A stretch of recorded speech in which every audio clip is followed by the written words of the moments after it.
completely in really thick vine.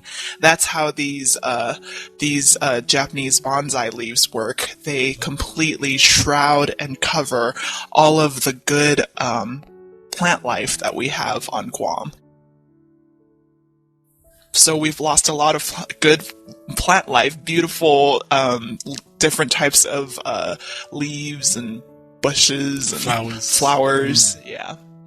So in addition to losing all of our bird life, we've also lost a lot of this plant life to this introduction of a foreign plant species to Guam.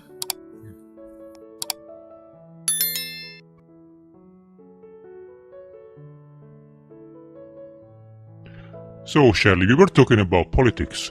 How is the situation in your country? Well, you know, I'm pretty much an on-the-fence kind of person, and politics is not my forte. It's not something I like to get into a conversation about. So I'll just change the subject if that's all right.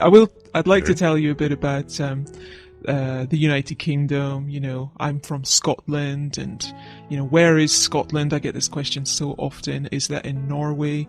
And is it a region of England? So just to clarify, it's pretty complicated, but in the United Kingdom, the UK, we have Scotland, England, Wales and Northern Ireland. And then people know Great Britain. Yes, okay? So I do. Great Britain is Scotland, England and Wales.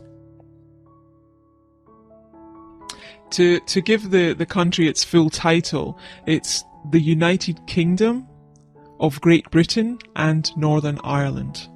That's the full title for the UK or Great Britain or GB, or England is just one country within four that are united. It sounds really complicated. But it is the biggest one, right? England is the biggest country with a population of 40 million. Scotland's about 5 million. No, I correct myself. England is, I think, 49 million. Wales is about 2 million. Northern Ireland about 2 or 3 million. So in total, the whole of the United Kingdom is about 60 million population. How did that come about? Go back 300 years or more even. England and Wales united over 300 years ago. And then Scotland was invited to join the union between England and Wales. Scotland agreed with actually many conditions. For example, one of the conditions was the money, the value of the pound. In Scotland we have Bank of Scotland pounds, and in England it's Bank of England pounds. It's all the same sterling currency of the UK, just it's very difficult in England to spend any money that's got Bank of Scotland written on it, even though it's all the same money. Anyway, that's another issue. So 300 years ago Scotland joined the union between England and Wales to become Great Britain, and then I think early in the 1800s, that's when Ireland joined. Of course now it's just Northern Ireland, and there's other history related to that. We could go on all day talking about how it became Northern Ireland. So when people think of the UK, they generally think the UK is England, but it's actually 4 countries. So.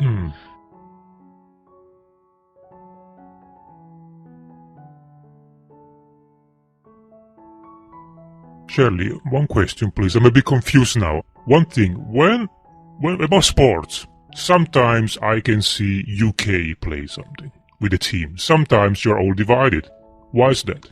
So we are essentially still 4 countries, 4 separate countries in a United Kingdom. So basically each country's just wanted to keep their national team. In the case of the Olympics, for some reason, and I'm not sure of the exact reason, but the Olympics Committee didn't want 4 divided teams from Great Britain. They wanted a representative of the United Kingdom, so they basically made the rule that Great Britain had to send a team and not teams from the 4 individual countries. So we are a United Kingdom, but we're still very much 4 independent countries, and each country is very proud of their own national teams for football and for rugby and things like that. And but it's good that we get together for the Olympics and we can perform as one united country. Okay, thank you very much.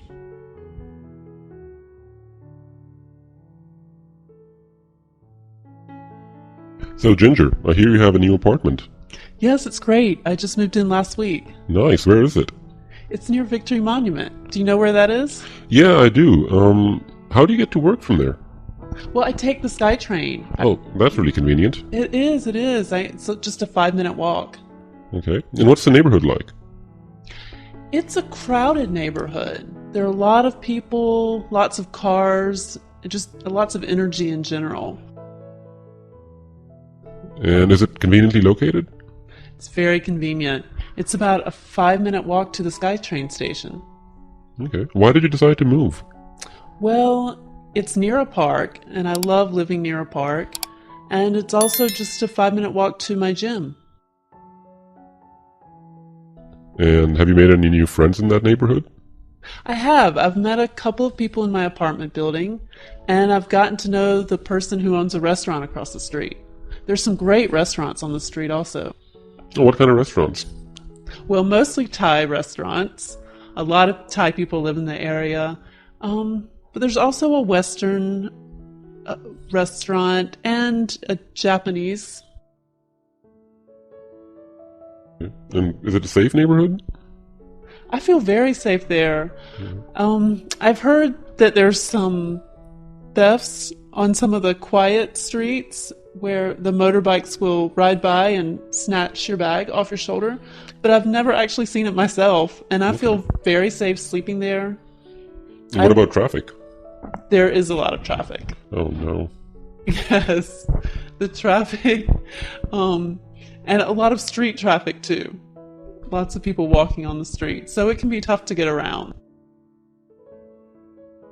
But there's still a lot of excitement in the area, so it's fun to be out and people watch.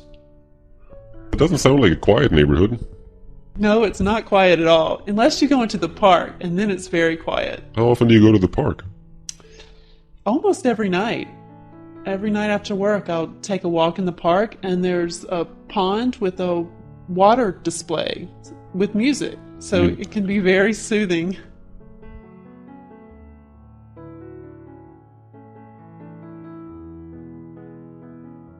So what about you? You're still in the same place, right? Yeah, I'm still there. Good. How's it going? Oh, it's great. I'm actually quite satisfied with it now. Oh, good, because I thought you wanted to move at one point. Yeah, I thought about it for a while, but then I decided to stay there.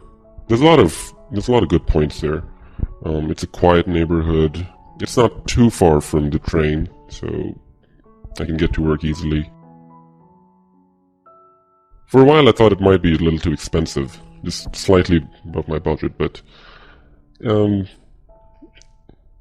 I've gotten used to it, and my cats love it. They're really comfortable there, so I think I'm going to stay. Oh, great. I love your cats. Do they have a lot of room to roam around? They have enough room. Of course, they were better off in the house. Right. I was living there last year, but they've adapted pretty well. So there's a roof there, I can take them up and they run around. There's plenty of places for them to hide. Now, what about your neighbors? Are you still living near Matt and Laura? Yeah. Right. Actually, it's really funny. They've been there for about 4 months, and last weekend they invited some people over, about 5 or 6 of their colleagues, and they had a little party. They played poker and had lots of booze around. But unfortunately, the neighbors complained to the landlord, and the landlords were just really angry. Oh no! So they sent them this really harsh email, and they said that they wanted them out by the end of the week. So yeah, Matt and Laura have been kicked out of the building. You are kidding! No. Wow, and just 5 people over. Yeah, it was like 5 or 6 people, and apparently it was loud enough. I think it's because the neighborhood is kind of family-oriented, so people aren't used to loud parties. Oh, right. Maybe the voices carry a lot. Yeah, there's a lot of echo in the building, actually, for some reason. So, well, that's too bad for them. Where did they move? they just moved down the street to another apartment building. It's smaller, so I don't think they're happy about it, but oh well. Well, tell them I said hey when you see them. I will, yeah.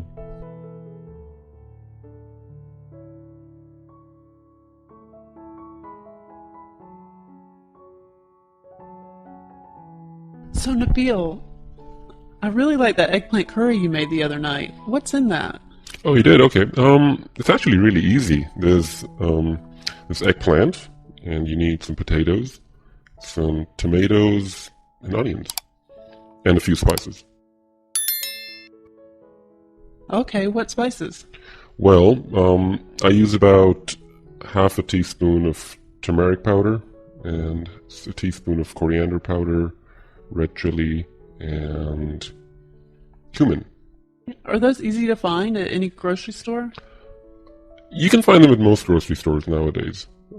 If you can't find them at the major ones, then you might want to look for an international food store, and all of those carry the Indian spices. Okay. I have a really small kitchen. What kind of equipment do you need to make it? Oh, nothing at all. You just need a stove and you need a saucepan. Okay, I can handle that. So how do I make it? Well, first of all, you heat some oil in the saucepan. And when the oil is hot enough, then you add the chopped onions and a tablespoon of garlic paste and a tablespoon of ginger paste. Okay. And you let those cook for a few minutes until the onions have turned brown. Then after that, you add the tomatoes and let those cook for a bit until the tomatoes have gone soft. And then you add all the spices, the turmeric, the red chili, the coriander, the cumin, and the salt, of course. And just mix it up well at that point, and add some water. Okay. The water prevents the spices from burning. After that, add the potatoes, and then add the eggplants. And then pour in about a glass of water, just to make sure that the potatoes and the eggplant are covered. And then you turn it to low heat, and put the lid on, and let it cook for about 15 minutes. Okay, I'm not much of a cook, but I think I can do that. I'll give it a try. Well, good luck. Thanks. Maybe I'll have you over and let you try it. Yeah, I'd love that. All right.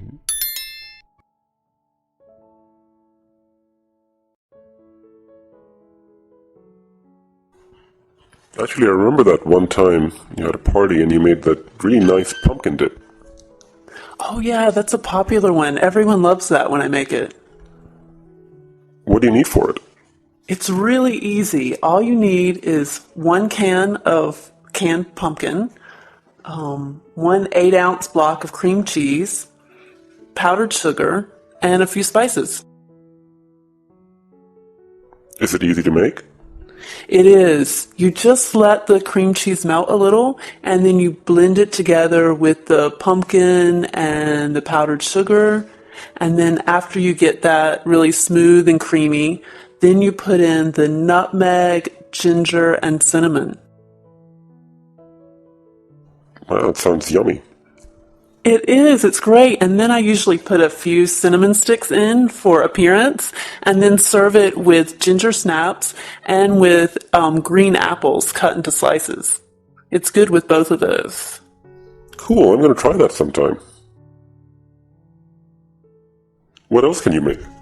Well, like I said, I'm not much of a cook, so I don't cook much. I put things together. You know what? I have a blender and I do a lot of smoothies. I love making smoothies. Yeah, I buy the fruit and then keep the fruit in the freezer. That's the trick. You've got to freeze the fruit. And then you don't need ice, so it doesn't taste watered down. So you take the frozen fruit, put it in the blender, and then you just mix it with yogurt or fruit juice, and it's delicious. What kind of fruit do you like to use? Well, my favorite is just really simple. It's just frozen strawberries, frozen banana, orange juice, and a little honey if you want, but you don't even need the honey. And then I have another I like with mango and papaya and pineapple and yogurt. Well, between your smoothie and pumpkin dip and my eggplant curry, we can throw quite a party. Let's do it. We'll do it on your rooftop with your cats.